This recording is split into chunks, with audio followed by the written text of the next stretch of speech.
Penuntun Saat Teduh Sinode Gereja Kristen Jakarta, Jumat 16 Juli 2021.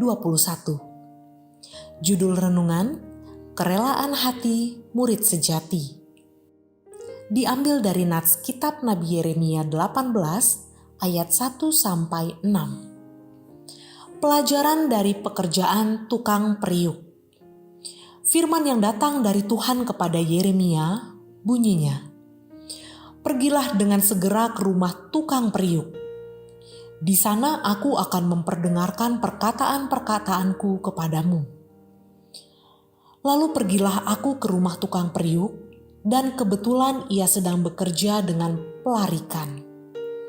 Apabila bejana yang sedang dibuatnya dari tanah liat di tangannya itu rusak, maka tukang periuk itu mengerjakannya kembali menjadi bejana lain menurut apa yang baik pada pemandangannya. Kemudian datanglah firman Tuhan kepadaku. Bunyinya, "Masakan aku tidak dapat bertindak kepada kamu seperti tukang periuk ini, hai kaum Israel?" Demikianlah firman Tuhan. "Sungguh, seperti tanah liat di tangan tukang periuk, demikianlah kamu di tanganku, hai kaum Israel." Modal utama seorang murid adalah hati yang rela dididik, diajar, diproses, ditempa, dan dibentuk. Sebab proses belajar itu bukan hanya bicara soal menambah pengetahuan saja, tetapi juga berkaitan dengan pembentukan karakter. Selama kita masih mengeraskan hati dan hanya mengikuti keinginan diri sendiri, sampai kapanpun kita tidak akan pernah menjadi murid sejati. Kerelaan hati memberi diri untuk diproses oleh Tuhan adalah pertanda bahwa kita memiliki penyerahan diri penuh kepada Tuhan Yesus, Sang Guru Agung kita.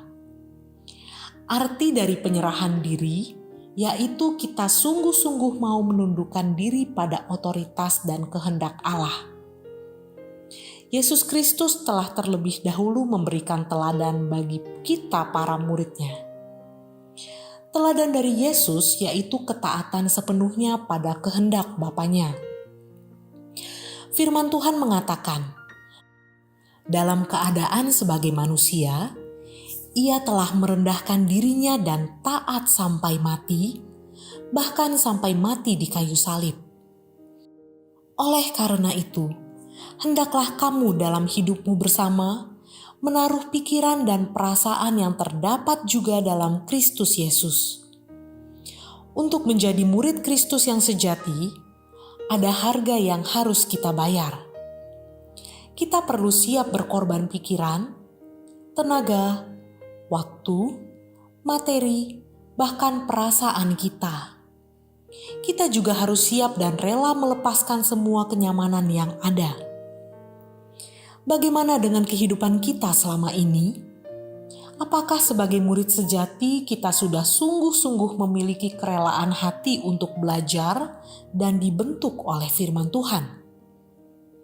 Kita harus menyediakan waktu kita yang terbaik untuk membaca, mempelajari dan merenungkan firman-Nya. Bukan di sisa-sisa waktu kita saat sudah capek, lelah, mengantuk dan kurang ada semangat atau gairah. Disinilah kerelaan hati kita diuji. Apakah kita menghormati Tuhan dan firman-Nya dalam proses pembelajaran dan pertumbuhan iman kita sebagai murid sejati? Jangan sampai sudah lama menjadi orang Kristen, tapi hidup kita tetap saja belum menunjukkan perubahan dan sama sekali tidak menampakkan kualitas hidup yang meneladani Tuhan Yesus.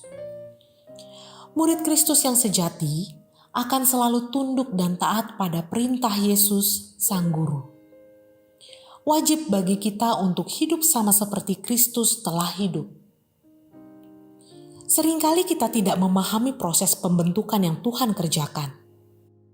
Namun, suatu ketika kelak kita akan bersyukur karenanya. Kiranya Tuhan memampukan kita.